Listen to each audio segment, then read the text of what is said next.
Halo guys, balik lagi bersama saya dan saya masih dengan perasaan yang sama, Ikeh. Kali ini kita akan membahas sebuah film bergenre thriller berjudul Hitman. Film ini merupakan sebuah film aksi bertema pembunuh bayaran berdarah dingin yang dilatih khusus untuk membunuh sejak dini oleh sebuah organisasi rahasia dan semua anggotanya botak. Mereka tidak mempunyai nama, melainkan angka yang diberikan kepada setiap anggota di belakang kepalanya menggunakan barcode. Dan yang akan kita bahas adalah seorang agen dengan nomor agen 47 yang mempunyai misi membunuh Presiden Rusia oleh seorang klien yang dirahasiakan identitasnya. Namun dalam melaksanakan misinya, ia harus gagal dan malah menjadi buronan intelijen dari berbagai negara. Kalau kalian ingin tahu keseruannya, ya tonton langsung filmnya, jangan tanya saya. Oke, tanpa banyak bacot, mari kita masuk ke dalam intronya.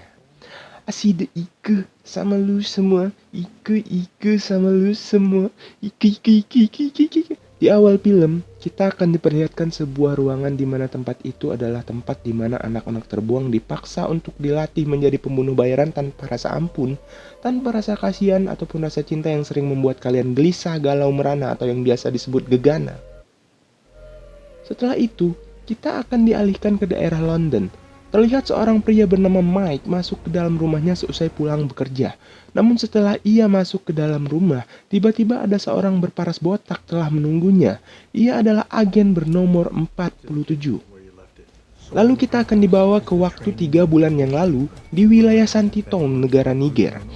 Di sana terlihat segerombolan pemberontak membawa seorang Sandra dan hendak menginterogasinya. Ketua pemberontak itu pun memotong tangan Sandra agar ia membuka mulut. Namun tiba-tiba bom meledak dari dalam tubuh Sandra tersebut. Pindah ke scene lain. Terlihat Mike yang muncul di awal film tadi ada di kantor kepolisian Nigeria untuk membantu kepolisian di sana menemukan pelaku yang menanamkan bom di dalam tubuh Sandra.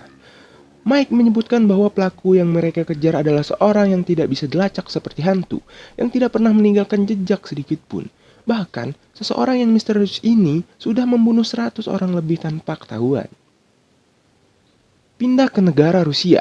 Agen 47 terlihat sedang menikmati sebuah whisky, lalu ia digoda seorang wanita, namun agen 47 tidak tertarik sedikit pun dengan wanita itu dan memilih pergi. Berbeda dengan kamu. Kalau dideketin cewek langsung ngaceng gak karuan. Cari WC terdekat untuk mencurahkan kekesalanmu.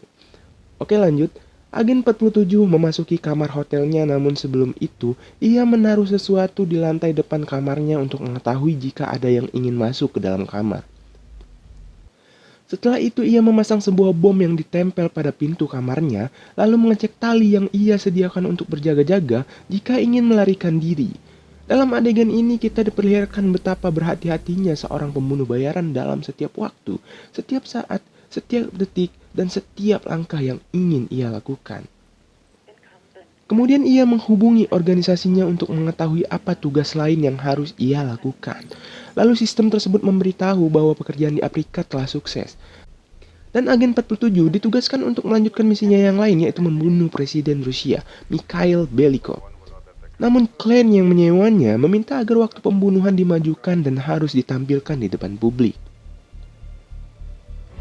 Tiba pada waktu eksekusi, agen 47 pun berhasil membunuh Presiden Rusia menggunakan sniper dengan jarak 4 km.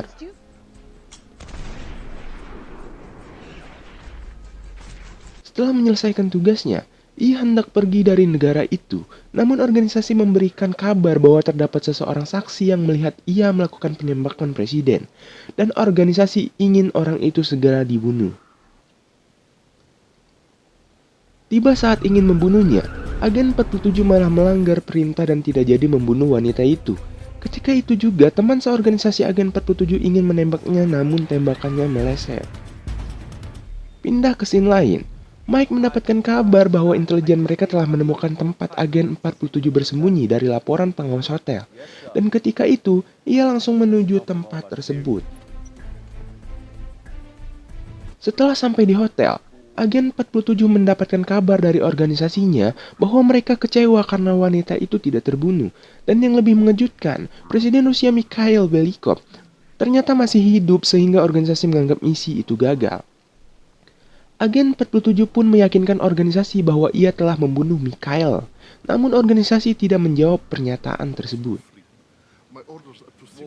Mike pun sampai di lokasi persiapan penangkapan agen 47. Namun di lokasi itu, ia malah tidak diberikan kewenangan mengurus kasus tersebut karena polisi rahasia Rusia atau yang biasa disebut FSB telah mengambil alih pekerjaan itu. Polisi Rusia mulai memasuki gedung tempat agen 47 bersembunyi. Dan ketika itu juga, agen 47 mendapatkan telepon dari salah satu anggota organisasi dan memberitahu klien yang memberinya tugas membunuh presiden adalah saudara kembar Mikhail Belikov itu sendiri.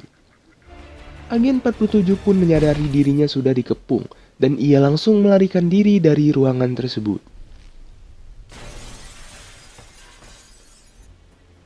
Setelah itu, agen 47 mengambil senjata yang ia sembunyikan di dalam lemari es yang sudah ia sediakan sebelumnya.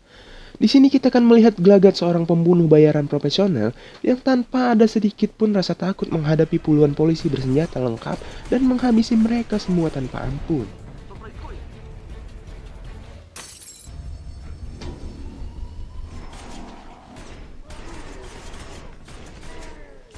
Mike yang telah bersusah payah mencari agen 47 akhirnya menemukannya di sebuah lorong.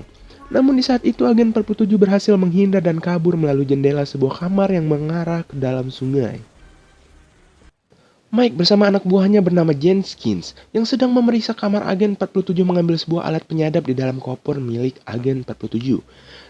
Namun di saat itu, kepala satuan FSB, Yuri Markov, menyuruh Mike untuk menyingkir dan meninggalkan tempat itu. Sebelum Mike pergi, ia memberitahu Yuri bahwa agen 47 tidak meleset dalam misi penembakan Presiden Rusia itu, dan ia merasa terdapat kejanggalan dalam kasus tersebut. Agen 47 yang berhasil kabur langsung menculik wanita yang menjadi target sebelumnya untuk mencari tahu kebenaran dalam gagalnya ia dalam misi pembunuhan presiden itu. Setelah menginterogasi wanita tersebut, ia diketahui bernama Nika. Ia adalah pacar dari adik presiden Rusia yaitu Andrei Belikov. Agen 47 akhirnya menyadari saudara kembar presiden sengaja menyebabnya untuk membunuh presiden Rusia agar ia dapat menggantikan kembarnya itu menjadi presiden. Dan sengaja memerintahkan organisasi untuk membunuh Nika karena ia banyak mengetahui tentang rahasia Belikov. Setelah diusir dari TKP, Mike menemui Gunaev, seorang kapten tentara untuk menggali informasi mengenai wilayah jalur transportasi yang ada di sekitar kota.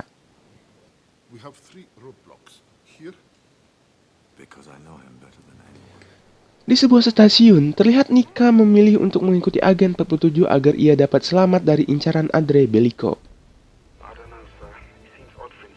Di tempat yang sama, Mike dan Jenskins sedang mengintai keberadaan agen 47 di stasiun itu. Tak hanya mereka, seorang anggota organisasi yang berusaha membunuh agen 47 sebelumnya juga ada di stasiun tersebut. Lalu, agen 47 menyadari bahwa ia sedang diintai, dan ia langsung menghindar dan pergi. Namun pembunuh bayaran itu mengejarnya. Mike yang menyadari hal itu, menyuruh Jenkins turut serta membuntuti keduanya. Tiba di sebuah lorong, pembunuh bayaran itu malah keos dan harus pasrah di hadapan seorang agen 47.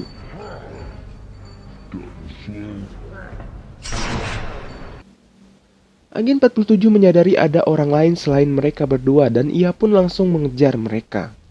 Sesampainya di sebuah gerbong, agen 47 bertemu 3 pembunuh bayaran dan hendak saling menembak. Namun mereka berempat lebih memilih mati secara terhormat dengan bertarung menggunakan pedang. Dalam pertarungan ini, agen 47 berhasil membuat ketiganya kalah dan mati di tempat itu.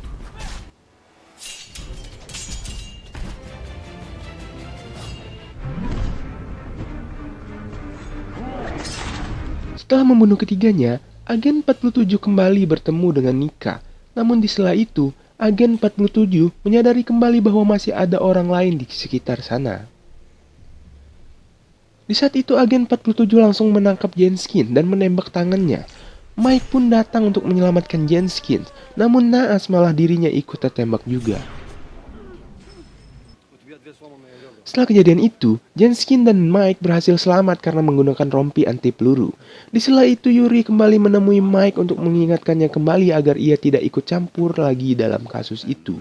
Namun Mike membantahnya dan malah memasang alat penyadap di kerah Yuri tanpa ia sadari. Mike dan Jenskins membuntuti Yuri hingga ke kantornya. Dengan alat penyadap yang Mike pasang tadi, di sini kita akan tahu bahwa Yuri bekerja sama dengan kembaran presiden untuk membunuh agen 47 dan Nika agar kedoknya tidak terbongkar. Di sini lain, agen 47 menghubungi seseorang melalui Nika yang ia tugaskan untuk memberi berkas kepada orang itu untuk membantunya menemui Andrei Belikov. Pria itu pun bersedia membantunya dan mengarahkan ia kepada seorang penjual senjata ilegal bernama Price yang akan melakukan pertemuan di Istanbul. Dan si penjual senjata ini bisa memberikan petunjuk lokasi Audrey berada.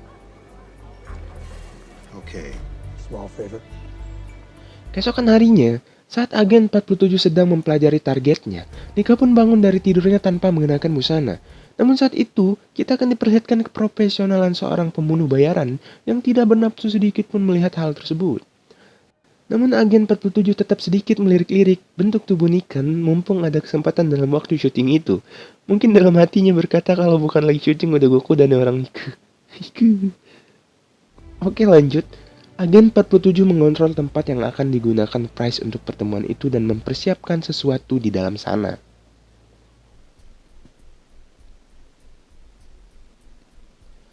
Kembali ke Mike dan Jenkins. Akhirnya mereka berdua menyadari bahwa Presiden Rusia mempunyai seseorang kembaran yang mereka ketahui dari sebuah foto di waktu yang sama dengan lokasi yang berbeda. Namun kedua acara itu dihadiri semua oleh Presiden Belikov. Tiba saatnya pertemuan. Agen 47 memasukkan sesuatu ke dalam minuman milik Price, sehingga menyebabkan ia sakit perut dan ia pun memasuki toilet. Di dalam toilet, ternyata agen 47 sudah menyiapkan sebuah pistol di dalam kloset dan langsung menghabisi semua anak buah Price, dan ia langsung menculiknya untuk mendapatkan informasi.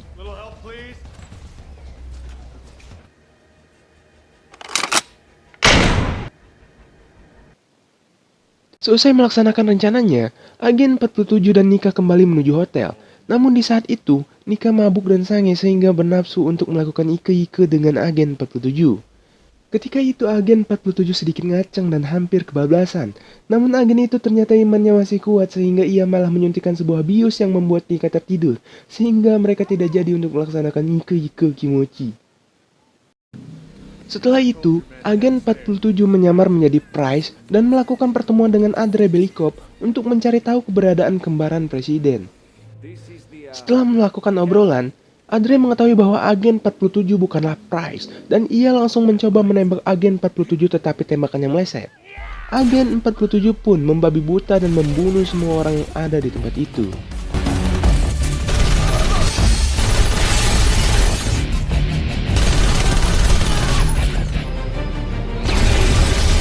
Di sisi lain, terlihat Mike telah mendapatkan koper milik agen 47 yang tertinggal di TKP sebelumnya yang ia dapatkan dari Kapten Gunayev.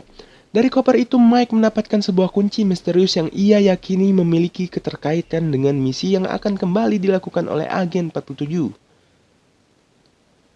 Tiba saatnya agen 47 dan Nika harus berpisah.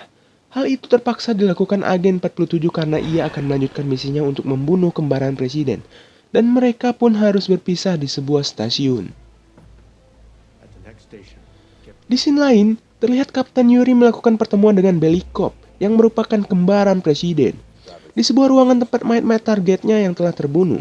Di saat itu Belikov pun marah kepada Yuri karena tidak mampu membunuh agen 47 dan Nika. Kembali pada Mike dan Jenkins. Mereka mendengar kabar bahwa presiden akan menghadiri pemakaman adiknya, yaitu Andrei Belikov, yang telah dibunuh agen 47 pada esok hari. Namun di sela itu, atasan Mike menyuruhnya untuk berhenti menangani kasus itu karena Yuri telah melaporkannya pada kementerian. Pindah ke scene lain, terlihat Yuri sedang berkemas untuk pulang dari kantornya, namun pada saat itu ia merasakan ada seseorang yang sedang mengintainya. Ketika ia sampai di tangga, agen 47 pun langsung mencekiknya hingga ia tidak sadarkan diri. Ketika telah sadar, dirinya sudah disekap oleh agen 47 di dalam sebuah bak mandi. Yang mana di dalam bak mandi itu terdapat generator berkekuatan 3000 ampere yang ditanamkan sebuah waktu mundur. Ketika waktu yang ditanamkan itu habis, maka ia akan tersentrum hingga jasadnya meleleh. Agen 47 pun meminta Yuri untuk menembak Belikov melalui anak buahnya pada saat 30 menit sebelum waktu habis.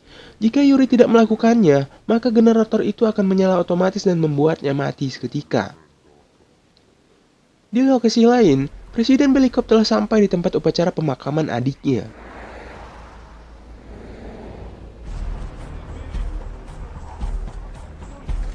Sedangkan Yuri berpacu dengan waktu menunggu 30 detik terakhir. 1 minute 50 seconds. 1 minute. Akhirnya Yuri pun memerintahkan anak buahnya untuk menembak presiden. Namun tembakan itu tidak sempat mengenai Belikop karena dihalangi oleh kaca anti peluru.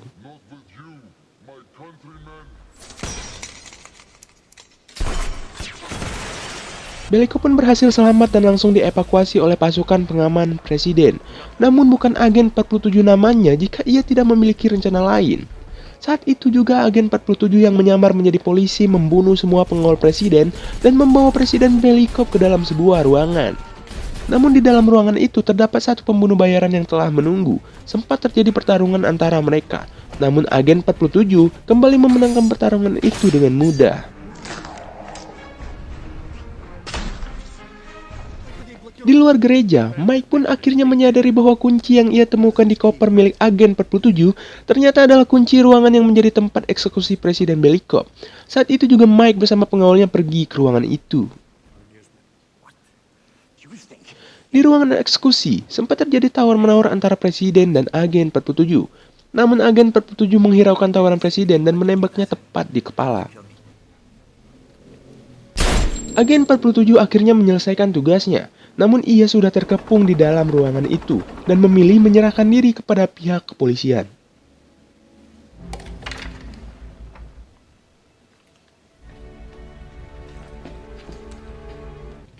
Namun dalam perjalanan membawa agen 47, tiba-tiba segerombolan pasukan dari CIA memberhentikan mereka.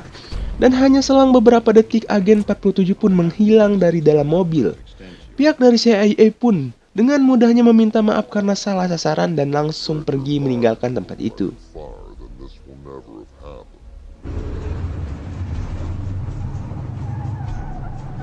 Agen dari CIA pun mendapatkan pesan dari nomor yang tidak diketahui yang bertuliskan "kita impas". Setelah itu, kita akan kembali lagi pada adegan di awal film. Agen 47 mengatakan kepada Mike bahwa mereka harus bekerja sama untuk membersihkan nama Mike dan menghilangkan jejak agen 47. Lalu agen 47 memberikan Mike sebuah mayat yang mirip dengannya dan merekayasa kematian agen itu agar tampak seperti Mike yang membunuhnya. Setelah itu, agen 47 pun pergi begitu saja. Kembali ke Rusia.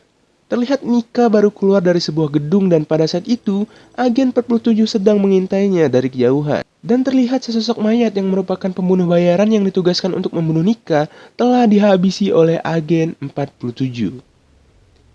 Dan film pun berakhir. Juar! Wassalamualaikum. Dari film ini kita akan belajar cara menjadi pembunuh bayaran sejati. Namun saya tidak menyarankan kalian untuk menjadi pembunuh bayaran, apalagi botak, karena sampo tidak akan laku jika kalian botak semua. Sekian film kali ini, terima kasih pada kalian para pengangguran sejati yang selalu setia menonton channel ini. Jangan lupa untuk like, share, and subscribe. Agar kopi dan rokok ketengan saya yang hilang saat mengedit video ini bisa tergantikan oleh AdSense yang mungkin bila nanti. Oke, sampai jumpa, tetaplah menganggur sampai waktunya tiba. Bye-bye.